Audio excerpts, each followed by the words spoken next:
Hello, welcome to another podcast, another PenPen presents the NootCast where we talk absolute rubbish about video games, which I am rubbish at. It's currently Valentine's Day today, and I've decided to film this on the day. I thought it might be smart to actually do it a bit sooner, do it the night before, but I was tired, so we have ended up just doing it on the day, which is just how dandy is that? Hopefully, I'd love to hear what people are doing on their Valentine's Day, because I know a lot of you are gamers and have a good time. Does any of you actually play games with your partner and bits like that? Because I can imagine it being such a good experience being able to do that. So, yes, here we go. We're going to be covering some good bits. We've got, obviously, me talking rubbish at the moment about what we want to talk about, but mainly it's got about Splatoon.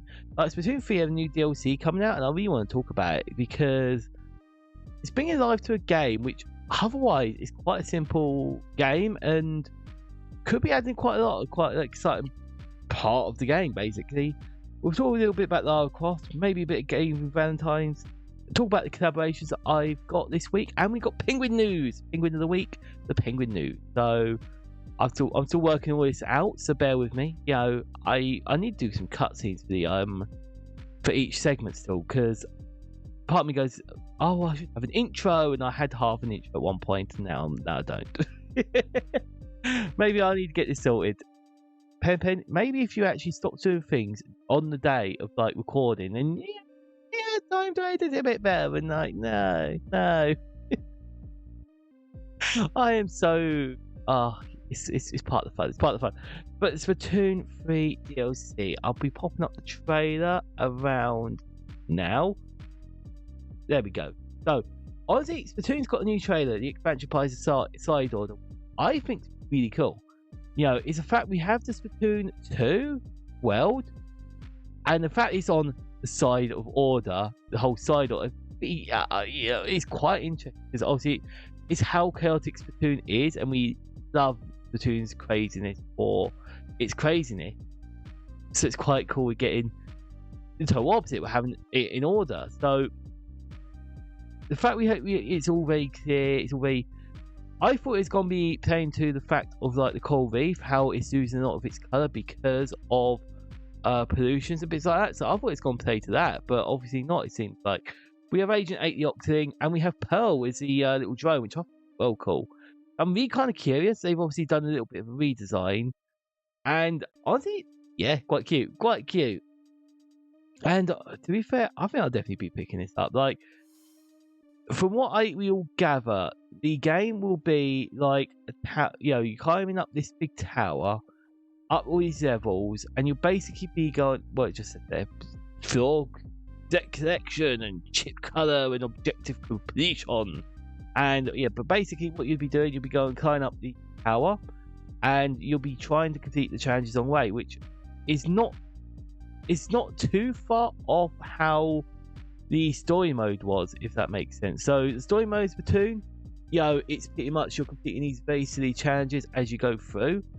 But this time you're getting the cards which affect how you play the game. So basically you'll get colored little chips for every game, to adjust part of your character. So basically, spawn quicker or bits like that. And it'll be an interesting mechanic. I don't know how much so, but the main point will be these little challenges.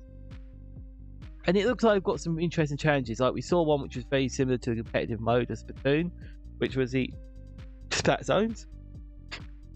But you can see like it looks very well designed, and the chips are a good little idea. The chips are a very, very good idea because it gives you something to do. It gives you, it makes it a lot more, how can I put it? It keeps you playing. It gives a bit more tactical feel to it. So I think that's quite cool because obviously in the main mode, you basically just run in and you have the same Splatoon character, you have your same Inkling, and then that's it, done. You don't have any adjustments apart from using the weapons that they want you to use, which I don't know if this will have that same sort of element or not, or whether I can just go for it for Splat Junior, because I like the noob gun. It's just so they give you, but a lot of it looks very similar to a lot of the competitive mode in Splatoon. You know, pertaining to that, like we've got one there that looks very much like the tower defense, where basically the tower moves. But as you completed it, if you do die, which I found quite interesting, you get permanent buffs to your Inkling or Octane in this game. So my apologies, and I think it's quite cool. So I'm really quite excited by it. I'm really quite excited, and hearing from media sources, it actually sounds like it could be a lot of fun, to say the least. You know, so I'm kind of looking forward to it, to say the least. I'm very much looking forward to it. It's going to add a whole new life to a game that I really love, because at the moment, all I seem to do in Splatoon is hop on, do the Splat Zone, doing Turf War, doing a couple of competitive stuff, maybe doing. The game gets repetitive. The game's very, very simple, so having a new element to the game is very, very exciting, and that's kind of part of the coolness of it all. Is to have this extra razzle dazzle to it, you know. So I'm all up for it. So the DLC comes out quite soon, actually.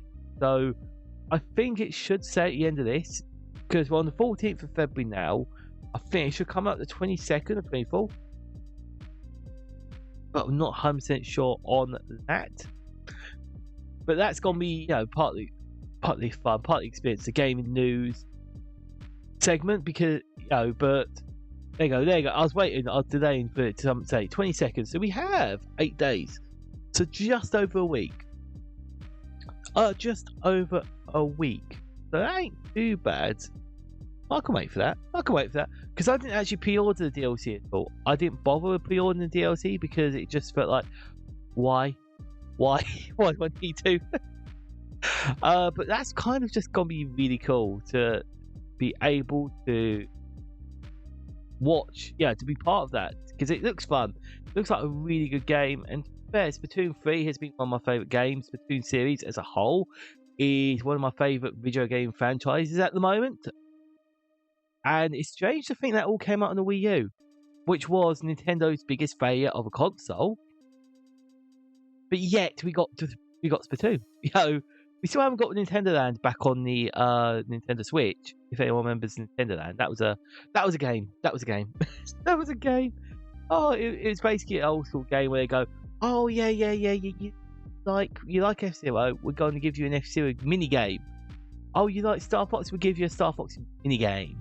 What else have we forgotten about that we don't care about? That's all it was. It was so trash. I love it. I hate to love it. I love to hate it. It's that sort of thing. You get what I'm saying? So if I could pop up the trailer for Lara Croft, I'll talk through that, because Lara Croft also had a trailer that came out on the Switch. No. Where's it gone? So basically, Lara Croft just had a trailer drop, which it actually just came out, which I want people's thoughts on it, because it looks bad. I hope people love this, because I presume people must love Lara Croft. I know people do. I've never been a huge fan of the franchise at all, but for a remaster, this doesn't look very remastered. It looks like a PlayStation 2 game. We've gone from PlayStation 1 to PlayStation 2. It feels like. But you know what? With 3 games, I think they're paying £20 odd for it. So that's not completely bad. It's not completely good. There's a lot of amazing games that you can get for £20 odd now. That is Lara Croft. I don't know. Or is this just like a rose-tinted glasses nostalgia job again? It comes out today. So keep an eye out for that, because that could be worth doing. But I suppose that's kind of where I'm going to go into the tinfoil penguin at the moment, because my conspiracies with my mindset of like, it's going to be a segment, tinfoil penguin. I should have a tinfoil hat at some point. But yeah, how many games do we enjoy that are just rose tinted glasses? Because with that Lara Croft game releasing, I know there's a lot of games that I've played which are rose tinted glasses. I know there has been some terrible games which I just know are bad and I don't care. You know, it's that sort of thing. And I wonder how many people have that situation and what games you have which are very much like, it's a bad game, but it's rose-tinted glasses, because it's a matter of looking back at a game that you know is bad, but you love it because you love it. You know, arguably say the same thing about Club Penguin. Obviously, it was such a simple MMO. There was not much to do. There was like a lot.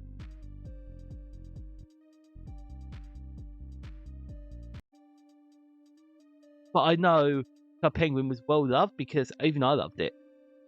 And it was a matter of like, there's so many good things that came from that game, because it was a social experience. It was about penguins, and we all loved it. It was just such a good time, and I think that's where I'd love to see more games like that.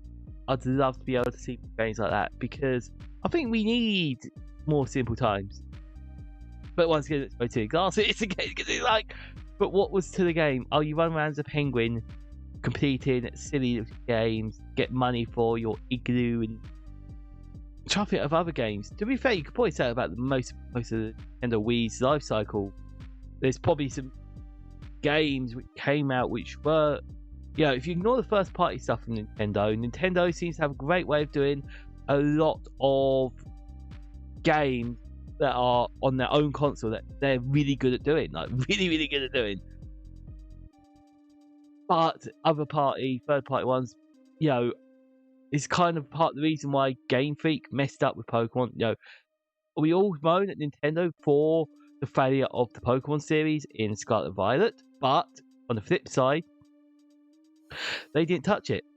Nintendo own part of Pokemon, but they don't directly influence the games. So it's a weird little situation. But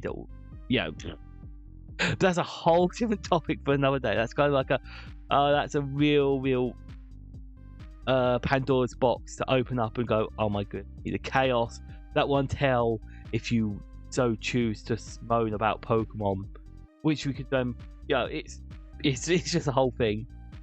But I've got down here the stories of the week about a bit of the Gaming Valentine's, and the reason I want to talk about Gaming Valentine's is I'm very much a person that believes about games being such a social experience. You know, I was having such a bad time last night, but I mentally was handling things okay, and I was able to spend some time in VR chat with a good friend who really stepped up and became such an amazing friend, and I really respect him so much for doing so.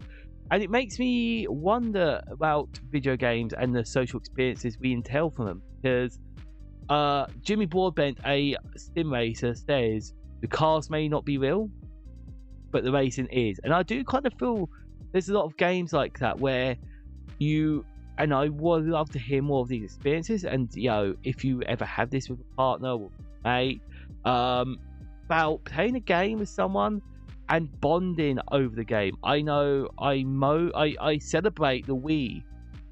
I celebrate the successfulness of the Nintendo Wii, because that was a family console and brought families together.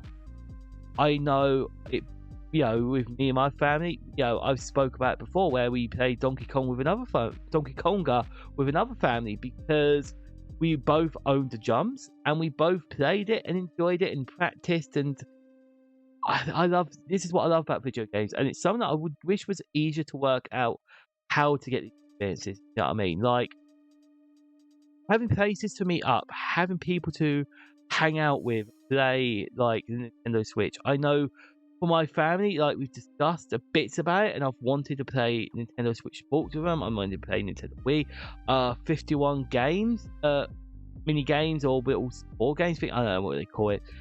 Yeah, there's a lot of cool games that you could really get your teeth stuck into and play with other people. I know also Overwatch used to be a game that I bonded very much. So I had a good friend who who played a lot of Overwatch, and I joined in, and we enjoyed it.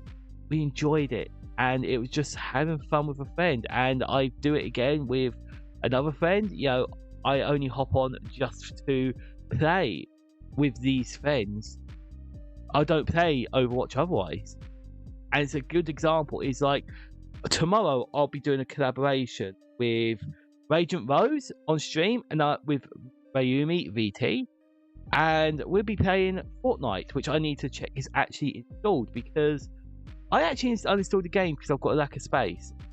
And the reason I've got a lack of space is, because I play lots of games. But I deleted Fortnite because I don't play Fortnite by myself. I do get it. PenPen isn't that old. PenPen isn't that out of touch. But he just doesn't. How can I put it? It's not the same. It's just not the same. I think maybe it's because I've collaborated with the game, and this has been a game that I keep coming back to collaborate with. I just prefer other games. To be fair, I prefer a lot more active games, and I want more active games. I've literally bought the Oculus, not the Oculus, what's it called there? The Meta Rift, the Meta Quest 2, and I want to try and get some fitness games because PenPen needs to exercise at some point. I need to dig out Ring Fit Adventure and go for a run on there and bits like that.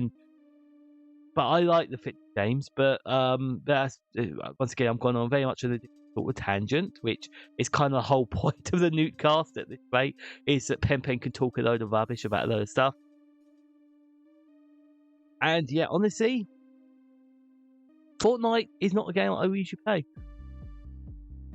I've got a lot of other games I like, and to be fair, I like the fact the one big thing I love about Fortnite, the biggest thing, is having people to play with. So I really enjoy being able to have that experience with Rose and Mayumi, and I've had it with Uni in the past, and I love it for that. I love it. Like, collaborations and sharing the experience with people of the video game is one of the best things, and Uni knows how much, hopefully they know how much I really care about our collaborations, because they're so damn fun. They are so damn fun. I love them so much. So I'd love to do that again one day soon, but I am doing it with Radiant Rose and Mayumi in tomorrow, and I'm looking forward to that. I'm looking forward to that so much. I know collaborations. No, I haven't. I haven't sorted that out. But I don't think that's where Valentine's Day we could, celebrate that as well. You know what I'm saying, which is quite cool. Now we get towards the end of the podcast, which is going to be about Penguin of the Week. And the reason I've chosen the Penguin of the Week by going through the Penguin news, and where we go into the Penguin news, we get to find out all about lovely penguins. And today's penguin is a fascinating one. The article was done by the BBC. Where have I put it? Oh my goodness me, where's it gone? I took a screenshot of it. Where's it gone? Hang on. There we go. Farnham penguin finds guide bird in one hut of her friends. Can anyone hear that cat? I can't. Go away. Anyway, so basically the Farnham penguin finds a guide bird. So basically, a partially sighted penguin at the park has found a guide bird, one of her friends. A African penguin-based bird world study. Her friend is squid around their enclosure, helping her gets disorientated at feeding time. Honestly, really quite cute. Like, I know you can train animals to be like guide animals or bits like that. You see them as the guide dogs, and you can have therapy animals. So I'm amazed how well you can train animals at the best of times. Okay, animals are very clever things. I don't think the only reason we don't see them as clever is because of how sentient they are. How near they are to humans. But at the same time, I find that really sweet and really clever. Like, isn't that just one of the most beautiful things about animals, about the penguins, That's why I really kind of little tear up about it. It's like, there's a penguin here, which is blind to an extent, and ill at birth. So, not being expected to live, that's kind of sad. And obviously, you could argue about them being intelligent too, but honestly, that's really sweet. But yeah, they aren't yet mature, but penguins tend to pair for life, which, is what's just been said in the thing. I'm just having a look, see at it. I'm reading it backwards. Why do I read things backwards? It's so weird. Had to learn to be a penguin. Yeah.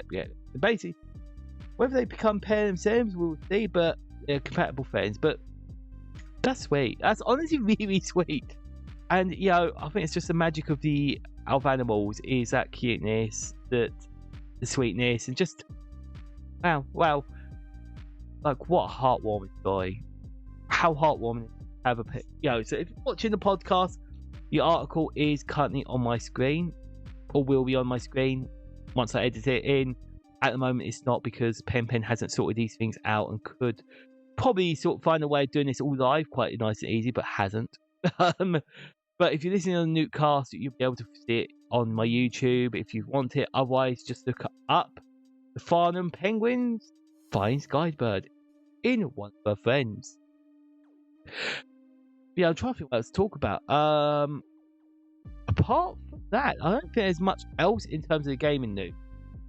Once again, we could put on the tinfoil hat and say about the Nintendo Direct, which is coming out this month. Like, I do believe, the rumours that we're going to get a Nintendo get a Nintendo Direct. It's where they announce all the Nintendo games this month of the indie one. But I don't think we'll see an official one. Don't think we'll see an official one until next month, because we're getting towards the, which is at the end of the life cycle. They need to start preparing for the Switch 2. And because we're getting near to that financial year in April, it makes you think like Nintendo has to announce this console for it to be a failure, for it to be a success, now. So I think they will do. And I'm very excited to see how this all unfolds. We are getting the Peach game. I think I've mentioned about the Peach game anyway, but I'm kind of interested to see how it goes. I'm interested to see how it is. I do trust Nintendo in what they're going to be doing. They seem to be able to surprise me time and time again. And Donkey Kong and Mario, the silly puzzle game that looks really, it doesn't look like my cup of tea. I don't think I'll be playing that. Will be releasing at some point soon. I think it's already out now. I don't know. I don't pay attention. It's time. I only just woke up. I just woke up. I literally got out of bed and just went down and did the podcast. The reason being because last night, like I say, I wasn't in a great mental place, and then I was sitting at the screen going, I should do my podcast. I'll do it tomorrow. So I did today. But that'll be it. And once again, the weekly podcast, PenPen presents the NootCast. That's going to be the NootCast today. It's only been half an hour long. I really want to get these ones longer. It's just very hard to know what to talk about by yourself. I am considering having guests on very soon, and we can have a hot topic conversation about things, and I will be absolutely adoring that. So until next time, until 1 week, the 21st of February, I'll see you again then on the NootCast. Otherwise, hopefully you know where my live streams are. Sorry there was no hand tracking. I've got a new device coming in that should be allowing me to have my hand trackers. I don't know where my hand trackers are, I'm not gonna lie. But I'll see you all very, very soon for another PenPen the NootCast, and hopefully I've got some amazing news next time.